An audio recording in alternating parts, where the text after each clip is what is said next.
Em nome do Pai, do Filho e do Espírito Santo. Amém. Hoje vamos ver capítulo 7 sobre a extrema-unção. Questão 805. Se alguém quer acompanhar, tem aquele exemplar ali que corresponde ao nosso aqui. Os números e páginas batem. O que é o sacramento da extrema-unção? É muito próprio da escolástica, quando fala de alguma coisa, perguntar o que é, porque a resposta do que é dá a definição, né? Então vamos falar do sacramento da extrema-unção e a igreja pergunta o que é a extrema-unção? E responde, é o sacramento instituído para alívio espiritual e também temporal dos enfermos em perigo de vida. Nessa resposta encerra a definição do sacramento da extrema-unção. Então os senhores prestem atenção. Um sacramento, então tem matéria, fórmula, ministro e intenção como todos os demais sacramentos. Matéria, vamos ver, azeite, que é o óleo que nós conhecemos vindo da oliveira e tem que ser puro. Depois, fórmula, na tradição são ungidos 5 sentidos da pessoa. Então se aplica este óleo que foi consagrado pelo bispo na Quinta-feira Santa, como matéria deste sacramento. Aí o sacerdote, validamente ordenado, obviamente, vai diante de uma pessoa em perigo de vida. Não é dor de barriga ou uma cirurgia, não é uma fratura grave, não é. Tem que ser, em outras palavras, uma causa intrínseca de morte. Se a pessoa vai morrer ou não é outros 500, mas que aquela enfermidade seja a causa de morte. Entendem? Então, aí se unge, primeiro se confessa, porque vamos ver que é um sacramento de vivos, aí unge aquela pessoa. Se ela não precisar de confissão, não confessa. Então, a finalidade é alívio espiritual e também temporal dos enfermos. Esse temporal se entende que às vezes a extrema-unção dá saúde para a pessoa. Eu não sei por que cargas d'água demonizaram a extrema-unção. Você fala de extrema-unção, as pessoas pensam que o padre está indo ali para declarar a morte da pessoa. Isso é uma estupidez imensa. Porque a pessoa já tem a causa intrínseca de morte. Agora o padre vai levar o que? Um alívio. E às vezes cura também. A oração fala.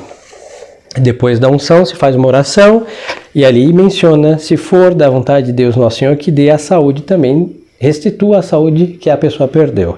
Não vamos para enterrar, é funeral. Não é extrema-unção, não é para sentenciar a morte de ninguém. E insisto no perigo de vida. Quando destruir esse sacramento com a reforma conciliar, ele mudou de nome, virou unção dos enfermos. Olha, existe unção dos enfermos? Sim. O verbo ungir designa o quê? Passar azeite ou óleo em alguma coisa, ou pessoa. Então, existe no ritual romano, quando os padres usam o ritual romano, né? É outra proeza. Tem uma oração, a bênção de um azeite, que também tem que ser azeite mesmo, de oliva. E aquela bênção, que é um exorcismo sobre aquele azeite, se unge os enfermos que pode estar com dor de barriga, bucho virado, espinhela caída, o que for, entendeu? Aí sim é uma unção dos enfermos que é um sacramental. É igual aplicar água benta, não? Agora, o sacramento que se chama extrema-unção, porque é dado numa hora extrema. E unção porque é uma unção. Para quem tem perigo de vida, uma causa intrínseca. Agora, os senhores podiam perguntar, padre, eu vou para a guerra. Vamos supor que alguém sem juízo queira defender a Ucrânia. Ele vai morrer, por princípio vai morrer. Pode ir com a extrema-unção? Não. Porque a causa é extrínseca de morte. Ele vai levar um tiro. Agora, se está com uma metástase, sim. Mas não é porque ele vai morrer do tiro da guerra.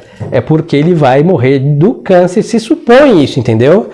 Pode ser que a pessoa não vá morrer disso, tem um câncer bem já desenvolvido e ele recebe extrema-unção e é curado, mas a causa é intrínseca.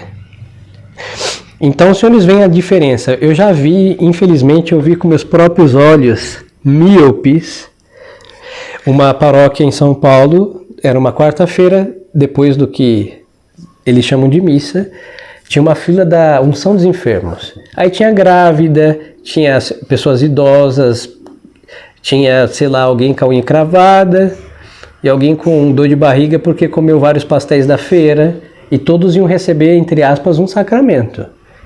Eles reduziram o sacramento a um sacramental. Depois, eles mudaram a matéria. Paulo VI, quando reformou, em realidade, quando destruiu, ele permite qualquer azeite vegetal. O que se entende? Qualquer óleo vegetal. Soja, linhaça, milho, girassol, o que mais? Qualquer óleo. E por instituição divina, ele não pode mudar o que Deus deixou como matéria para o sacramento. Nenhum Papa, nem São Pio V, hein? Justamente por você ter sido São Pio V, ele nunca se atreveu, ele sabe dos poderes dele.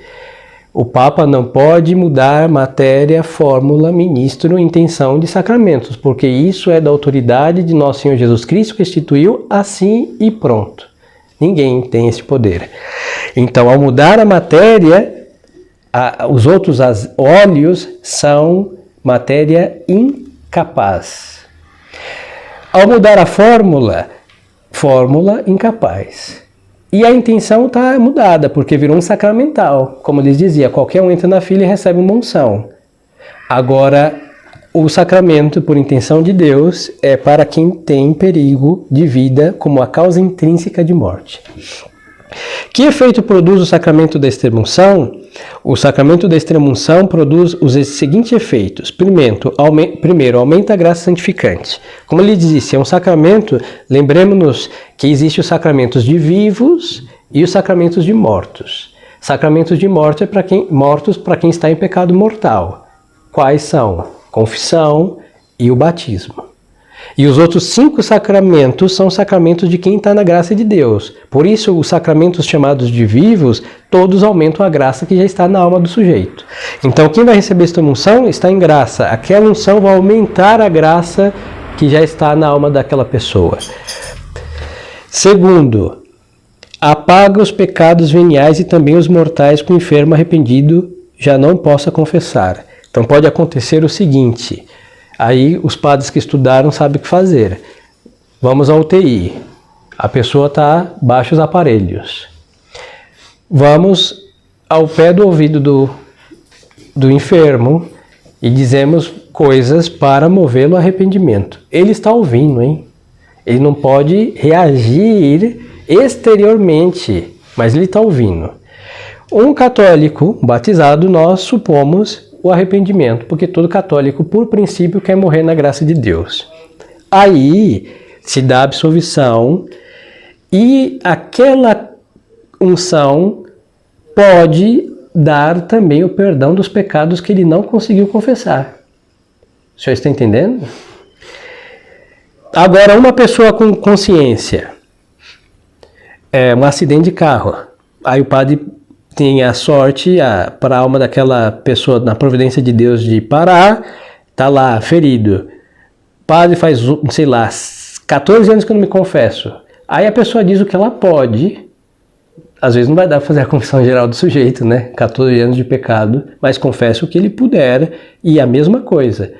Aí, bom, como está em consciência, tem o arrependimento que temos exteriorização e certeza moral do arrependimento, a absolvição e aplica a extrema-unção.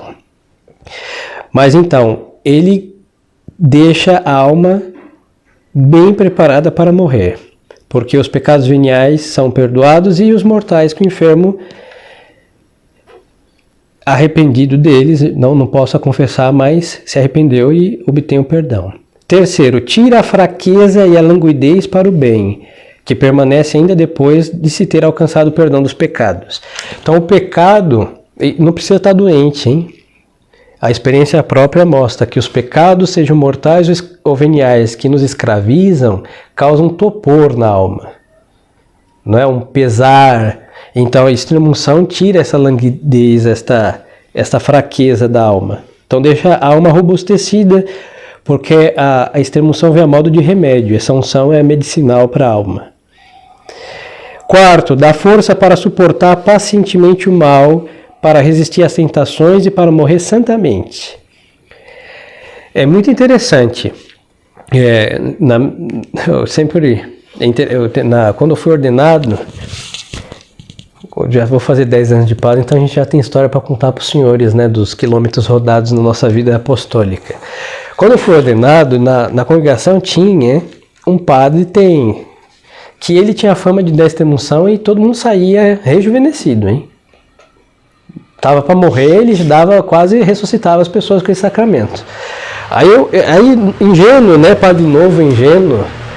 Então, as primeiras extremunções, eu me lembro, lá do norte da Argentina, Salta, acontecia a mesma coisa, a gente feliz, né? Nossa, tava para morrer, extremunção, saía. Mas depois, cada um tem os seus dons. As minhas acontecem o contrário. Eu não quero assustar os senhores, mas saibam que se receber a extremunção do padre, vai estar decretada a morte dos senhores, hein? Às vezes acontece, uns melhoram, mas é assim, é a vontade de Deus. Eu penso que este padre, que Deus o conserve sempre fiel, Deus deu para ele alguma graça especial. Talvez ele seja tão devoto desse sacramento que por detrás ele alcançou uma segunda chance para os ungidos por ele. Mas então, em todo caso, quando a pessoa é extrema ungida, vamos chamar assim, ela recebe um pouquinho mais de uma segunda chance de Deus. Por isso alguns ficam bem conscientes um tempo e depois, se for para morrer, alguns já começam a piorar dali, porque Deus estava esperando em sua providência a extremunção. Tem outros que revigoram um pouco para fazer o bem que falta, para alcançar a salvação e depois fenecem. Mas então, a extremunção, em todo caso, prepara a pessoa para morrer santamente. Aqui eu me detenho. Nós vivemos no Estado laico. Os hospitais, por instituição, pertenciam à igreja. Antes da igreja, alguém estava doente e ia para o olho da rua.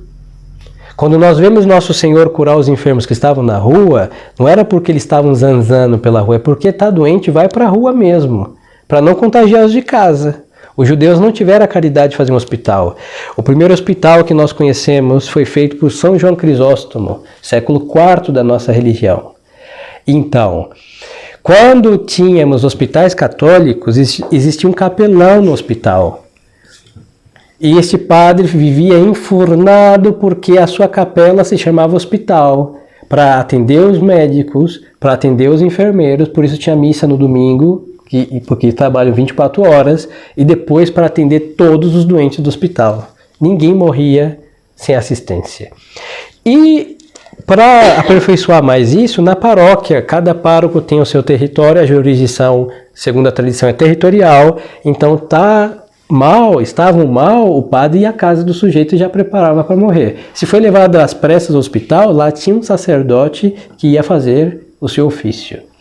Quando tiraram da igreja os hospitais, fizeram de tudo para a gente morrer e ir para o quinto dos infernos, porque não há assistência nos hospitais. Eu vou falar aqui nem a questão nem de modernismo, nem de tradição. De modernismo não, porque os padres põem uma comunhão na bolsa da ministra da Eucaristia, ela não confessa e unge ninguém. Entendeu? Agora, como os hospitais, cada um tem as suas burocracias, às vezes não deixam entrar. É verdade que tem procedimentos delicados na UTI, que você tem que esperar terminar, mas tem uns que tem implicância religiosa, você não entra. Os protestantes entram por qualquer brecha que deixar, eles passam, mas um sacerdote às vezes é barrado. Então fizeram muito bem, quem fez? O diabo, para impedir a salvação das almas, hein? Antigamente nos hospitais sempre houveram profissionais de saúde, leigos, mas existiam sacerdotes, existiam freiras. Ser cuidado com uma freira camiliana, por exemplo, que dedicava a sua vida para cuidar dos doentes, como Cristo ali sofrendo. Aquela freira ia rezar na cabeceira da sua cama, ia preparar a sua confissão, vendo uma freira que dedica isso por amor a Deus, já dispunha os doentes para o arrependimento, não? Então, quando fizeram os estados laicos, nós perdemos os hospitais, então nós nascemos mal já, hein? tantas cesáreas que fazem, aí não estou dizendo que só o parto normal é normal, mas as mães não vão lá e estão desamparadas. Depois, morremos mal, porque a gente vai morrer sem olhar um crucifixo dentro do hospital.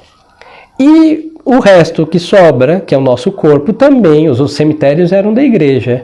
E os cristãos tinham seus lugares, as crianças batizadas um lugar de honra, porque são pessoas santas. Depois os infiéis, um judeu, um muçulmano, quem morreu na segunda, terceira união, divorciado, e era enterrado num canto à parte. Não se mistura santos e pecadores. Agora, quando o Estado virou laico, se junta todos. Então você tem uma criança batizada, você tem um maçom, você tem um ateu, você tem um judeu e tem um católico, todos às vezes no mesmo buraco. Então você vê que o diabo investiu no nosso nascimento, investiu na nossa doença, investiu na nossa decomposição também, porque nós somos templos do Espírito Santo e não devíamos estar misturado com gente que realmente não é. Quinto, ajuda a recuperar a saúde do corpo, se isso for útil à salvação da alma. Então, se for necessário para a salvação, a pessoa recobra a saúde. E se não for, a pessoa vai morrer santamente. Então, um sacramento de muita valia. Em que tempo se deve receber a extrema-unção?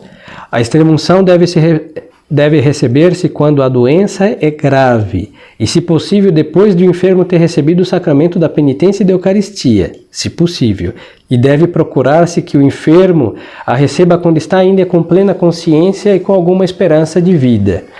Então, não é esperar entrar em coma para o enfermo se assustar. Não, o enfermo não tem que se assustar de nada, porque o padre está levando um alívio. Ninguém pode se assustar de um alívio. Não é normal. Depois, se nós deixamos lá para o final, às vezes as pessoas não estão bem dispostas e não vão ter essa boa disposição. Então se aproveita o uso da razão da pessoa, está consciência e essa esperança de vida, porque o católico luta pela vida enquanto ele puder. A morte vem depois de uma batalha pela vida. Então não é tampouco para conservar a vida e viver aqui, porque a nossa vida não é neste mundo, mas nós lutamos pela vida até o último momento. E o sacramento vai dar alento esperançoso, se não for pela vida temporal, seja pela vida eterna. Por que é bom que o enfermo receba a extrema-unção quando está ainda em plena consciência e com alguma esperança de vida? É bom receber a extrema-unção quando o enfermo está ainda com plena consciência e com alguma esperança de vida, porque recebendo-a com melhores disposições, poderá obter maior proveito. E além disso, como esse sacramento dá a saúde do corpo, se convém à alma, auxiliando assim as forças da natureza, não se deve estar à espera de que se desespere da cura. Então, ao dar o sacramento e a pessoa está lutando para viver, ela vai estar com esse estado esperançoso. Em todo caso, desemboca na confiança em Deus Nosso Senhor, que é autor da vida, e quando Ele determinou, vamos morrer, mas lutamos pela vida. Aí a pessoa com essa esperança vai estar mais contrita, porque pode ser que seja uma segunda chance para ela, que Deus vai dar depois desse sacramento. Então, é muito conveniente receber esse sacramento com a plena consciência e estando com alguma esperança de vida ainda. Com que disposição se deve receber a extrema-unção? As principais para receber a extrema-unção são estar em estado de graça, confiar na eficácia do sacramento e na misericórdia divina e resignar-se à vontade de Deus. Então, primeiro, estado de graça nós já vimos, não está em pecado mortal, confiar na eficácia do sacramento e na misericórdia de Deus, porque Deus vai perdoar todos os pecados que nós cometemos. Por isso se unge os olhos e diz que por esta santa unção, em sua piíssima misericórdia, o Senhor te perdoe de todos os pecados que cometeste com a vista. Amém. Aí unge depois orelhas. Por esta santa unção e pela piíssima misericórdia do Senhor, Ele lhe perdoe de todos os pecados que cometeste com o ouvido. Amém. Depois unge o olfato. Por esta santa unção e sua piíssima misericórdia, que o Senhor te perdoe de todos os pecados que cometeste com o olfato. Amém. Depois a boca, por essa santa unção e sua piíssima misericórdia, que o Senhor perdoe todos os pecados que cometeste falando, não, e gustum, pelo comer. Amém. E as mãos, por essa santa unção, que Deus, por sua piíssima misericórdia, perdoe de todos os pecados que cometeste contato. Amém. E quando possível, se unge os pés e diz, não, que por esta santa unção e sua piíssima misericórdia, o Senhor te perdoe de todos os passos, né, gressum delinquisse, que todos os passos errôneos que destes, amém, porque nós vamos ao encontro do pecado. Então você vê, se perdoa o homem na fonte dos pecados que são seus sentidos. Então a pessoa tem que estar absolutamente fiada na misericórdia de Deus, na misericórdia divina, e resignar-se à vontade de Deus. Estou perdoado, se Deus nos perdoou, é para a nossa salvação, vou morrer em paz. Se me perdoou, sim, me perdoou, mas vai me dar uma segunda chance, é uma segunda chance, e vamos usar bem a segunda chance, que pode ser a última dada por Deus. Que sentimentos deve experimentar o enfermo à vista do sacerdote? À vista do sacerdote, o enfermo deve experimentar sentimentos de gratidão para com Deus. Por lhe o ter enviado, deve recebê-la de boa vontade, e se puder, pedir para si mesmo os confortos da religião. Então, assim, é um direito que todo batizado com uso de razão tem, de receber a extrema-unção. Aqui pecam os familiares, hein? Porque às vezes, até quando o enfermo pediu, os familiares às vezes são negligentes. Verdade que na crise da igreja é difícil. Às vezes a pessoa está mal e os senhores, bom, como tem um sacerdote, mas bom, graças ao bom Jesus, a gente faz o que puder para assistir os senhores e os que estão dos seus parentes também. Ah, padre, mas não vi a missa. Pode ser a última misericórdia de Deus para salvar aquela alma. É batizado? Sim. Vamos. Ah, tá uma vida errônea. No momento da morte, a igreja levanta certas suspensões, supondo o arrependimento do infeliz, entendeu? Pode ser a última misericórdia de Deus para o diabo não engolir aquela alma que ele tanto mastigou. Então, não sejamos negligentes. Façamos isso e também ao preparar os nossos, nós merecemos que um dia, quando chegar a nossa alma, tenhamos também a extrema-unção. Eu insisto muito nisso porque as pessoas falam, é necessário para entrar no céu a extrema-unção? Não, não é necessário. Como eu posso entrar no céu sem crisma, posso entrar sem o matrimônio, posso entrar sem a ordem, posso entrar no céu. Batizado, adulto, arrependido, entro no paraíso. Mas só que Nosso Senhor instituiu os sacramentos de enfeites. Não existe nenhum. Então são muito convenientes. O crisma assume a conveniência e a extrema-unção, eu diria que é necessário não para entrar no céu, mas dadas as mazelas da nossa vida, ela é o grande remédio último e eficaz que prepara a nossa alma para a eternidade. Então os senhores vejam como o inimigo da nossa alma é muito esperto. Ele fez com que a extrema-unção fosse, com toda a bondade teológica que se pode ter, mas com a honestidade absoluta teológica, um sacramento inválido no modernismo. Eu não vou entrar em questão do sacerdócio, que é o próximo tema, agora não vou entrar que não corresponde, mas só olhando, vamos pegar um padre ordenado segundo a tradição católica, que pegaram o óleo. Vamos imaginar um bispo sagrado de verdade que tenha usado as novas prescrições conciliares. Então ele tenha usado óleo de girassol, abençoado com a fórmula do pontifical deles. Não presta. Ele está obedecendo, com todas as aspas, a uma autoridade, mas aquela autoridade, que não é autoridade no final das contas, invalidou o sacramento. Agora, o que acontece? Muitos dos nossos morreram com a unção dos enfermos, como eles chamam, que não foi extrema-unção.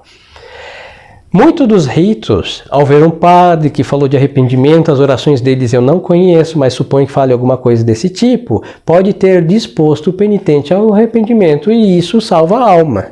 Agora, falar que a graça veio pelo sacramento, não, porque aquilo está invalidado. Vai que usaram óleo de peroba, não. Para alguns é matéria apta, cara de pau, mas não é o azeite de oliva que Deus instituiu para a nossa salvação pela unção da extrema-unção. Depois, a fórmula, eu não sei qual é a fórmula modernista, mas foi mudada absurdamente. É uma só unção na testa que o padre diz não sei o quê. E temos que lembrar que, como os modernistas não obedecem rubricas, às vezes diz o que ele quer dizer, palavras lindas e românticas, mas que não é forma de sacramento nenhum. Então, mais dúvidas. E depois, o sacerdócio e o episcopado, que vamos ver isso no próximo, quando começarmos o sacramento da ordem.